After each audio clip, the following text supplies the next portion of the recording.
नमस्कार दोस्तों, मैं हूं कैलाश चौधरी और आज आपके लिए लाया हूं एक बहुत ही शानदार वीडियो।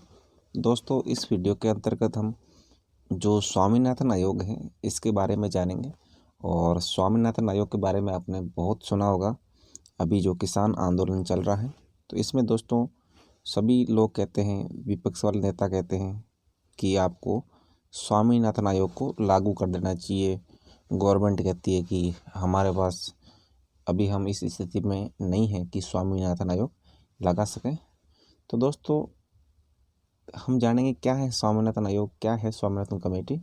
तो दोस्तों, वीडियो शुरू करने से पहले यदि आप हमारे चैनल पर नए व्यूअर हैं और चैनल को अभी तक सब्सक्राइब नहीं किया है तो दोस्तों चैनल को सब्सक्राइब कर लें व बेल आइकन को प्रेस कर लें ताकि आने वाले हर नए वीडियो की नोटिफिकेशन आपको मिल सके।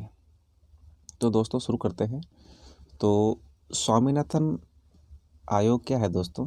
जब यूपीए सरकार आई थी, मनमोहन सरकार 2004 के अंदर, तो उसने दोस्तों एक किसानों के समाधान के लिए और किसानों की भलाई के लिए एक आयोग गठित किया था 2004 के अंदर।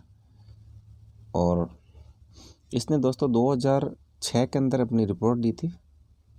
देखो, इन्होंने रिपोर्ट अपनी 2004 दिसंबर 4, अगस्त 5, दिसंबर 5, अप्रैल 6, 4 रिपोर्ट दी और अंतिम रिपोर्ट 2006 में दी। या आप ऐसे कह सकते हो, स्वामीनाथन आयोग ने 2004 से 2006 के बीच इन्होंने अपनी रिपोर्ट दी थी, 5 रिपोर्ट दी थी। तो दोस्तों, इनकी रिपोर्ट क्या थी स्वामीनाथन आयोग की, वो हम इसमें देखेंगे। रिपोर्ट में कहा गया है कि देश को तेज और आर्थिक समावेशी विकास के लक्ष्य को प्राप्त करने का प्रयास करना चाहिए। और स्वामीनाथन जी ने इस लक्ष्य को 11वीं पंचवर्षीय योजना का मुख्य लक्ष्य बनाया था। और दोस्तों, 11वीं पंचवर्षीय योजना थी, इसका मुख्य लक्ष्य बनाया था। और 11वीं पंचवर्षीय योजना कब से कब तक थी? तो 11वीं पंचवर्षीय योजना थी दोस्तों 2007 से 2012 के बीच। तो वो चाहते थे कि जो 11वीं पंचवर्षीय योजना है 7 से 12 के बीच, इसमें ये रिपोर्ट लागू हो। लेकिन पहले यूपीए सरकार ने लागू नहीं करी और फिर जो अभी नरेंद्र मोदी सरकार है, एनडीए सरकार, ये भी इसको लागू करने से मना कर रही है। इसके अध्यक्ष स्वामीनाथन खुद थे, एमएस स्वामीनाथन। ये पूर्वकालिक सदस्य रामबदन सिंह, श्रीबाई सिंह चंद्रा, अंशकालिक सदस्य अतुल सिन्हा, पिताले। तो दोस्तों, इनको इतना रखना याद जरूरी नहीं है, बस मैं आपको बता रहा हूँ इनके बारे में मोटी मोटी जानकारी। तो दोस्तों, पहले हम जान लेते हैं कि एमएस स्वामीनाथन थे कौन। तो दोस्तों, आपने हरित क्रांति पढ़ा होगा। हरित क्रांति कब आई थी? हरित क्रांति आई थी 1966 ईस्वी के अंदर आई थी। 1966 ईस्वी में आई थी कि जब भारत 2 युद्ध हार चुका था। कौन सा युद्ध? 61 का युद्ध, सॉरी 61 क्या, चीन वाला युद्ध हार गया था, 1962 वाला युद्ध। 1962 का जो युद्ध हार गया था और उसके बाद 1965 का युद्ध हार गया था पाकिस्तान से। तो दोस्तों, भारत में क्या खाद्य सामग्री की कमी होने लग गई, क्योंकि जब युद्ध होता है दोस्तों, इस कंडीशन में क्या होता है, जो विदेशी कंट्रीज थी, अमेरिका था, तो इन्होंने क्या करा, मना कर दिया कि भाई हम खाद्य सामग्री आपको नहीं देंगे। तो इस तरह के हालात पैदा हो गए थे और हिंदुस्तान में भूखमरी जैसे हालात पैदा हो गए थे, क्योंकि कई देशों ने खाद्य सामग्री, हम तो निर्यात करते थे, हिंदुस्तान में ज़्यादा इतना होता नहीं था, तो उन्होंने मना कर दिया। तो इन्होंने दोस्तों क्या करा, ये कृषि वैज्ञानिक थे और मैक्सिको में इन्होंने शोध किया। तो मैक्सिको में शोध करके, और मैक्सिको की जहाँ वहाँ की गेहूँ की फसलें हैं, मैक्सिको में गेहूँ अच्छा होता है दोस्तों।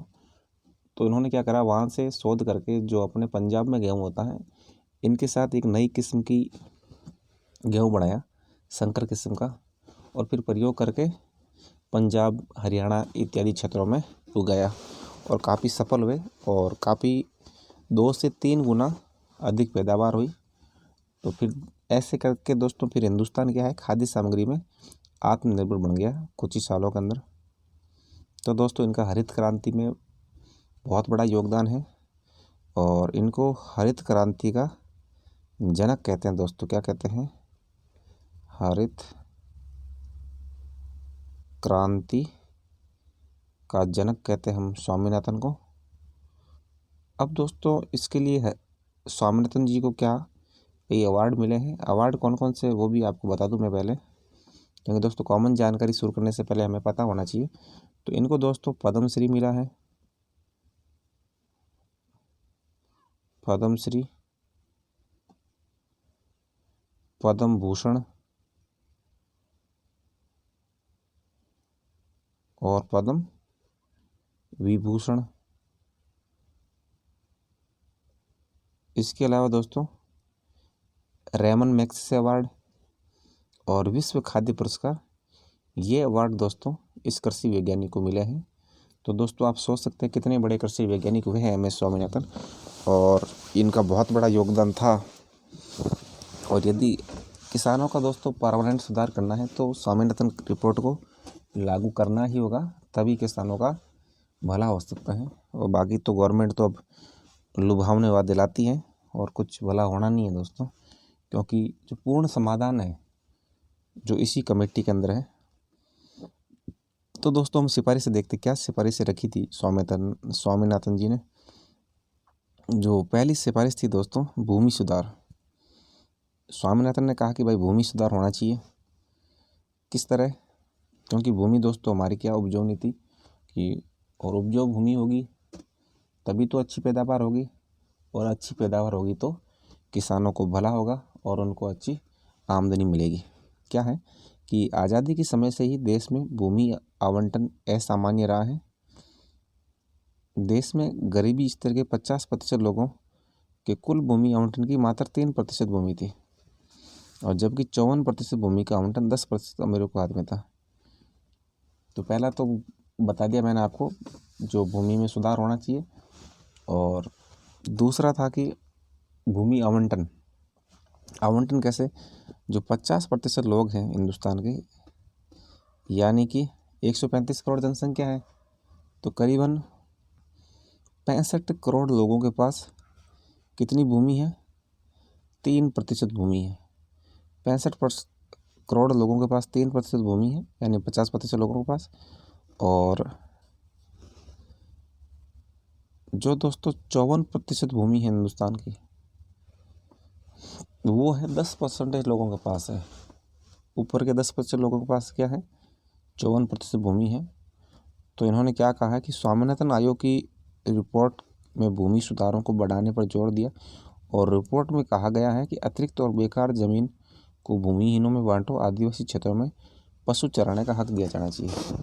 तो इसके लिए क्या करना चाहिए दोस्तों? भूमि की अपने को पता है कि हिंदुस्तान में छोटे किसान बहुत ज़्यादा हैं जिनके पास ज़मीन 2 हेक्टेयर से कम हो। तो इन्होंने कहा कि जो खाली पड़ी ज़मीन है, जैसे गांव में बंजर ज़मीन होती है या गौचर मान लो, इस ज़मीन को भूमिहीनों को बांट देना चाहिए जिनके पास भूमि नहीं है। और आदिवासी क्षेत्रों में जो पशुओं नहीं चरा सकते, वो उनको रोक होती है वन विभाग की ज़मीन पर पशु चराने में, उनको भी छूट मिलनी चाहिए ताकि वो पशु चरा सके और आमदनी बढ़ सके। तो पहला तो यही था सुझाव भूमि सुधार। कई सुधार है दोस्तों, करीबन 10-12 सुधार है, मेन सुधार पढ़ेंगे हम। दूसरा है सिंचाई सुधार, मतलब सिंचाई में भी सुधार होना चाहिए। सिंचाई में क्या सुधार के लिए कहा है कि भारत में कुल बुआई योग्य भूमि 141 मिलियन हेक्टेयर का करीबन 52% भाग अभी भी सिंचाई की व्यवस्था से वंचित है। इन्होंने कहा कि जो हिंदुस्तान की टोटल भूमि है उसका 52% भाग अभी भी सिंचाई की व्यवस्था से वंचित है और वर्षा जल पर निर्भर है, और पूरे भारत में अभी भी 35% भूमि की नियमित सिंचाई की सुविधा है। यानी केवल 35% भूमि है उस पर ही सिंचाई होती है और 52% भूमि पर सिंचाई नहीं होती है। आयोग ने क्या सलाह दी इसमें? आयोग ने कहा है कि सिंचाई के पानी की उपलब्धता सभी किसानों के पास होना चाहिए, और इसके साथ ही पानी की सप्लाई और वर्षा जल के संचय पर भी जोर दिया कि वर्षा जल का संचय कर दो आप, और नदियों से नहरें बना दो, ज़्यादा से ज़्यादा नदी आपस में जोड़ दो, ये भी दोस्तों एक अटल बिहारी वाजपेयी की योजना थी कि हिंदुस्तान की नदियां आपस में जोड़ने की। इस तरह का प्लान लिया हुआ आप वर्षा जल का संचय करके फिर आप सिंचाई कर सकते हो। आयोग ने पानी के स्तर को सुधारने पर जोर देने के साथ ही कुआं शोध कार्यक्रम शुरू करने की बात की थी और इसके अलावा मिलियन वेल्थ रिसर्च स्कीम को प्राइवेट क्षेत्र के माध्यम से विकसित करने के बाद में आयोग ने की। तो दोस्तों ये थी सिंचाई सुधार। पहला था भूमि सुधार, सिंचाई सुधार। फिर अगली क्या सिफारिश थी? कृषि उत्पादकता बढ़ाने पर जोर। मतलब जो उत्पादन बढ़ना चाहिए। उन्होंने कहा कि हिंदुस्तान में जो फसलों का उत्पादन बहुत कम होता है विश्व के देशों से, तो आप कृषि उत्पादकता बढ़ाएंगे तो अच्छी पैदावार होगी और किसानों को अधिक मुनाफा मिलेगा। भारत में कृषि उत्पादों के प्रति हेक्टेयर विश्व के अन्य देशों की तुलना में बहुत कम है। यदि धान का ही उदाहरण लें, भारत में धान का प्रति हेक्टेयर उत्पादन है 2929 किलो प्रति हेक्टेयर है, लेकिन जापान में 6400, चीन में 6300 और अफ्रीका में 662 किलो हेक्टेयर है। तो दोस्तों भारत में मतलब पैदावार कम होती है, तो इसको बढ़ाने पर भी इन्होंने कहा कि बढ़ना चाहिए। और कैसे बढ़ेगा? आयोग ने कहा कि कृषि क्षेत्र में अनुसंधान होना चाहिए और विकास पर ज़्यादा ध्यान देने की ज़रूरत है। और इसके साथ ही आयोग ने कहा था कि कृषि से जुड़े सभी कामों में जन सहभागिता की ज़रूरत होगी, चाहे वे सिंचाई हो, जल निकासी हो या भूमि सुधार हो, जल संरक्षण हो या फिर सड़कों कनेक्टिविटी को बढ़ाने के साथ शोध से जुड़े काम हो। तो कृषि उत्पादकता मतलब कृषि क्षेत्र में शोध होने चाहिए और इससे क्या हो सकता है दोस्तों? कृषि उत्पादकता बढ़ जाएगी, जल संरक्षण होगा, भूमि सुधार होगा, सड़कों से कनेक्टिविटी होगी। अगला है किसानों के लिए सस्ता कर्ज। तो दोस्तों किसानों के लिए यदि सस्ता कर्ज होगा तो किसान की आत्महत्या रुकेगी। इन्होंने कहा कि 4% पर कर्ज दो। यदि जैसे फसल चौपट हो गई तो कर्ज देगा तभी तो वो अपना जीवन यापन कर पाएगा, और अगली बार अच्छी फसल होगी तो वो कर्ज चुका देगा और ब्याज भी ज़्यादा नहीं लगना चाहिए, 4% लगना चाहिए। किसानों को आत्महत्या के लिए मजबूर करने वाला सबसे बड़े कारणों में से एक है और इसलिए सरकार को किसानों की समस्या पर ज़रूरत के हिसाब से ऋण देने की सुविधाओं का विकास करना होगा। आयोग ने कहा कि फसल ऋण के लिए 4% की आसान दर पर ऋण की सुविधा उपलब्ध करानी होगी और कृषि ऋण को गरीब और ज़रूरतमंद तक पहुंच सुनिश्चित करना होगा। कृषि ऋण को गरीब और ज़रूरतमंद है उनको मिलना चाहिए कृषि ऋण। और इसके अलावा लगातार प्राकृतिक आपदाओं के बाद किसानों को राहत प्रदान करने के लिए कृषि जोखिम कोष स्थापित करना चाहिए। उन्होंने कहा कि कृषि जोखिम कोष भी स्थापित होना चाहिए ताकि जैसे कोई फसल खराब हो जाए तो उससे किसानों को बीमा मिल सके, कृषि का जोखिम मिल सके। आपदाओं के दौरान किसानों को ऋण वसूली में छूट मिलनी चाहिए और सरकार की ओर से ऋण पर ब्याज की छूट की सुविधा भी देनी होगी। जैसे आपदा आ गई तो ऋण में छूट होनी चाहिए और कई बार सरकार करती भी है, चुनावी वादे ऋण माफ़ी की योजना लाती है, ब्याज में छूट देती है, इस तरह की योजना भी होनी चाहिए। अगला सुधार इन्होंने कहा कि जैव संसाधनों को विकसित करना होगा। जैव संसाधन क्या है दोस्तों? भारत में ग्रामीण लोग अपने पोषण और आजीविका सुरक्षा के लिए जल संसाधनों की एक विस्तृत श्रृंखला पर निर्भर करते हैं और इसीलिए आयोग ने इस दिशा में सुधार करने की आवश्यकता देने पर सुझाव दिया। और आयोग ने सुझाया कि जैव विविधता तक पहुंच के पारंपरिक अधिकारों को संरक्षित करना, जिसमें गैर लकड़ी के वन उत्पादों तक पहुंच शामिल है और जिसमें औषधि पौधे, तेल पैदा करने वाले पौधे और लाभकारी सूक्ष्म जीव शामिल है। और ब्रांडिंग के माध्यम से खेती के लिए उन्नत जानवर पैदा करना, साथ ही मछली, चावल, मछली पालन, मधुमक्खी पालन जैसे कृषि संबंधित क्रियाओं को बढ़ावा देना। तो दोस्तों जैव संसाधन में क्या हो गया? तो आप खेती तो कर रहे हो, तो खेती के अलावा आप मछली पालन कर दिया, आपने मधुमक्खी पालन शुरू कर दिया और उन्नत जानवर आ गए अपने पास। ब्रांडिंग के माध्यम से पशुपालन हो गया, और तेल पैदा करने वाले पौधे उगा दिए हमने, लाभकारी सूक्ष्म जीव उगा दिए, औषधियाँ उगा दी, ठीक है। तो ये सारी चीज़ उगा देंगे तो अभी किसानों को क्या होगा, अतिरिक्त मुनाफा होगा। तो दोस्तों कितने शानदार सुझाव हैं इस स्वामीनाथन आयोग में। लेकिन दोस्तों क्या है कि राजनीति की वजह से, और तो कोई भी गवर्नमेंट नहीं चाहती कि किसानों का भला हो, क्योंकि यदि इस तरह की रिपोर्ट लागू हो गई, स्वामीनाथन जैसी रिपोर्ट, तो फिर इन नेताओं की जय जयकार कौन करेगा और फिर उनको वोट कौन देगा, क्योंकि फिर तो किसान समृद्ध हो जाएगा, समृद्ध होगा तो वो समझने लग जाएगा और इनकी पर राजनीति चौपट हो जाएगी। अगला है फसलों के लिए न्यूनतम समर्थन मूल्य।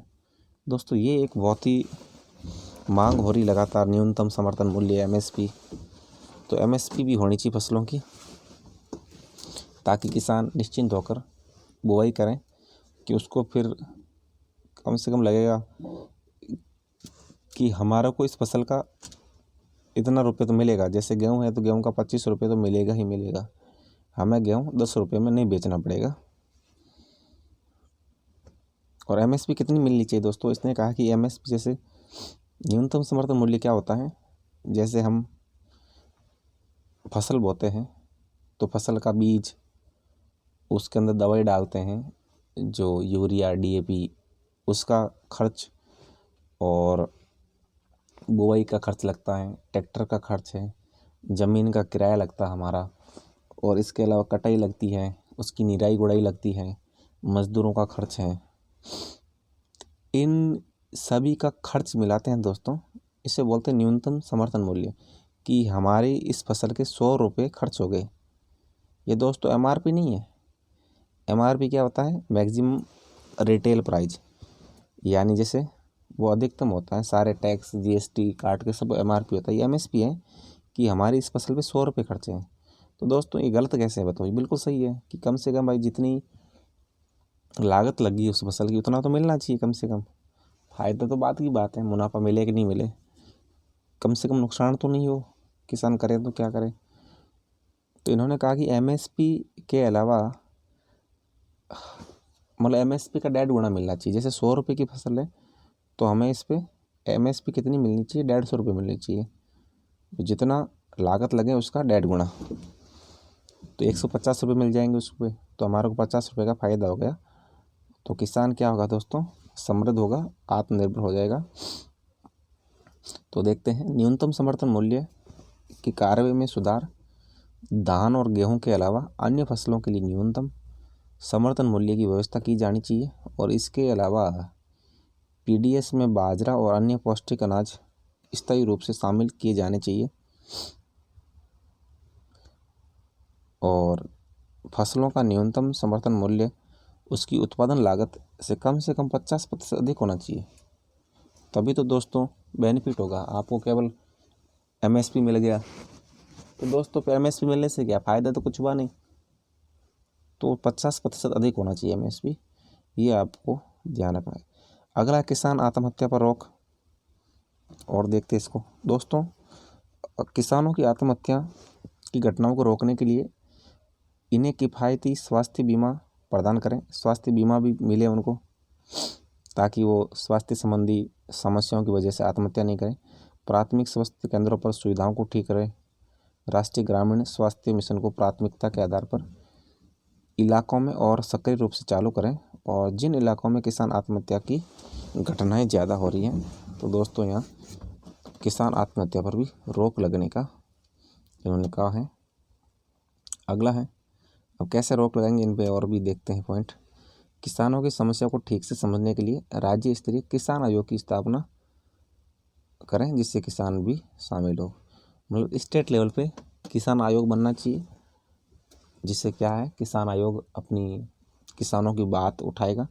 और किसान आयोग में क्या कि किसान भी शामिल होने चाहिए, ऐसे नहीं कि केवल नौकरशाह शामिल हो गए, नेता लोग शामिल हो गए और फिर उनको किसानों की समस्या से कोई लेना देना नहीं होता है। अगला है, इन किसानों को कृषि के अलावा अन्य साधन जैसे पशुपालन इत्यादि के द्वारा धन अर्जित के लिए प्रेरित करना होगा, कि आप पशुपालन भी कर लो कृषि के अलावा, इससे भी आपका जो आर्थिक स्तर सुधरेगा। फिर अगला है वृद्धावस्था पेंशन और स्वास्थ्य बीमा के प्रावधान ठीक से लागू किए जाएं ताकि किसानों में सामाजिक असुरक्षा की भावना पैदा न हो। और अगला क्या होगा दोस्तों, वृद्धावस्था पेंशन और स्वास्थ्य बीमा ये भी लागू होना चाहिए। कि वृद्धावस्था पेंशन जरूरी इसलिए है कि किसान दोस्तों बुढ़ापे में कमा तो पाएगा नहीं, इसलिए उनको पेंशन मिलनी चाहिए। और स्वास्थ्य बीमा मिलना चाहिए, ठीक से लागू किया जाए ताकि किसानों में सामाजिक असुरक्षा की भावना पैदा नहीं हो। फिर दोस्तों क्या है, वितरण प्रणाली में सुधार। वितरण प्रणाली क्या होती है दोस्तों, समस्या क्या आ रही है, सबसे बड़ी समस्या है जो किसानों को लाभ नहीं मिल पाता है और बहुत सारी हमें कम रेट पे बेचनी पड़ती। वितरण प्रणाली खराब है। वितरण प्रणाली से मतलब ये है कि हमारे साथ समस्या क्या किसानों के साथ, कि जैसे आपने प्याज बो दिया, ठीक है, तो हिंदुस्तान के और हिस्से में लोगों ने प्याज बो दिया और बहुत सारा प्याज हो गया, सब ने प्याज बोया तो रेट कम मिली और आपको 2-3 रुपये 1 किलो पे मिले मात्र। तो फिर इससे नुकसान हो गया हमारे को, क्योंकि हमें मतलब ज़रूरत से ज़्यादा बो दिया। और अगली साल हमने सोचा कि भाई पिछली बार तो प्याज में नुकसान हो गया, भाव नहीं मिला, तो फिर लोगों ने प्याज नहीं बोया, दूसरी फसल बो दी, तो प्याज इस बार महंगा हो गया, 50 रुपये किलो तक चला गया और फिर हमें ये मुनाफा नहीं हुआ। तो वितरण प्रणाली में इस तरह एक ढांचा विकसित होना चाहिए कि जितनी वस्तुओं की ज़रूरत हो, जैसे अब हिंदुस्तान में जैसे मान लो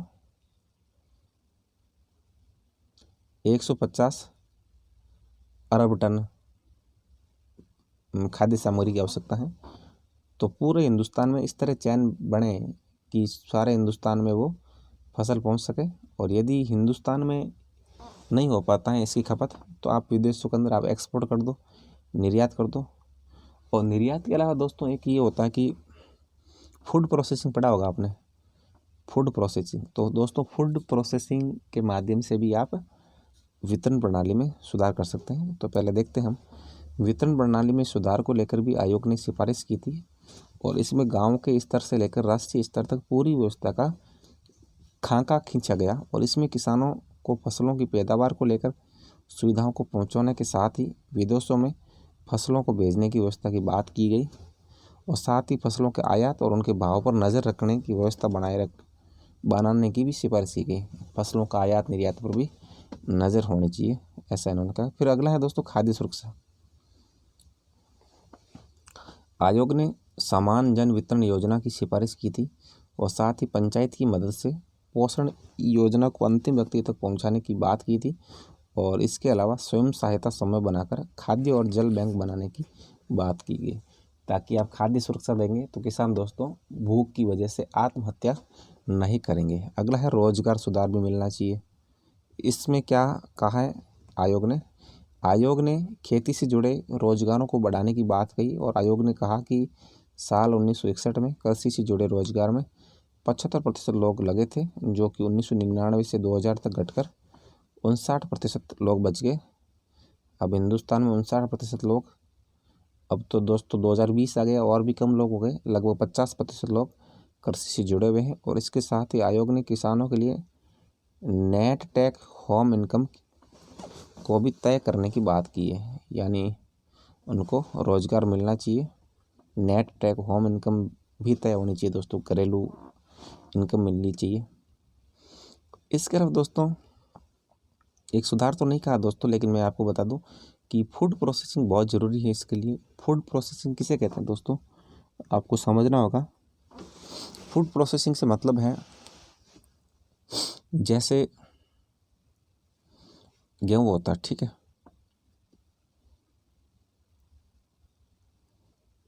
या कोई भी फसल होती है, तो गेहूँ को हम क्या करते हैं दोस्तों, फूड प्रोसेसिंग में गेहूँ को पीस दिया, आटा बन गया और आटे को हमने पैक कर दिया और पैक करके फिर हमने बेच दिया।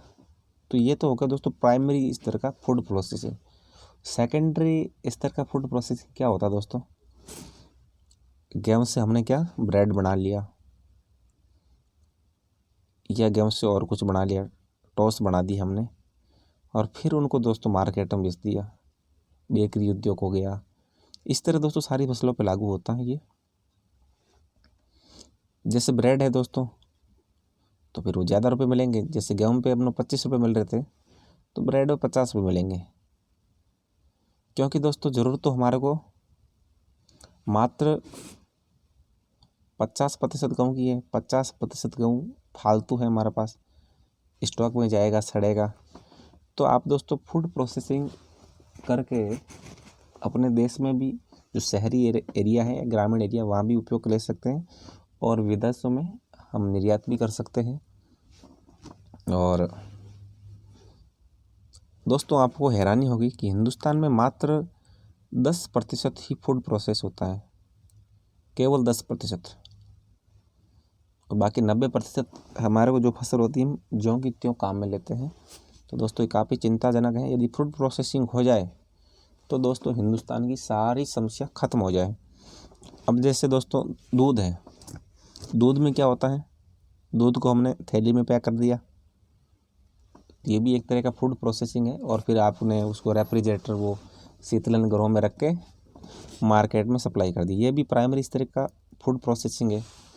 फिर दोस्तों क्या, हमने दूध को पाउडर बना दिया। अब जैसे दूध थैली में फेंक के वो तो ख़राब हो जाएगा जल्दी, तो पाउडर बना दिया, तो पाउडर तो हम कई महीने तक उसको उपयोग में ले सकते हैं। आराम से चाय बनाओ, दूध पियो। काफ़ी विदेशों में होता है दोस्तों इस तरह फूड प्रोसेसिंग। हिंदुस्तान में अभी तक लोग इतना अफोर्ड नहीं कर पाते, क्योंकि गरीबी ज़्यादा है और ये प्रोडक्ट भी महंगे होते हैं फूड प्रोसेसिंग के। तो दोस्तों ये थी स्वामीनाथन आयोग की रिपोर्ट है, और आपको कैसा लगा मेरा वीडियो कमेंट करके ज़रूर बताएं। और आज के लिए बस इतना ही। जय हिंद, जय भारत।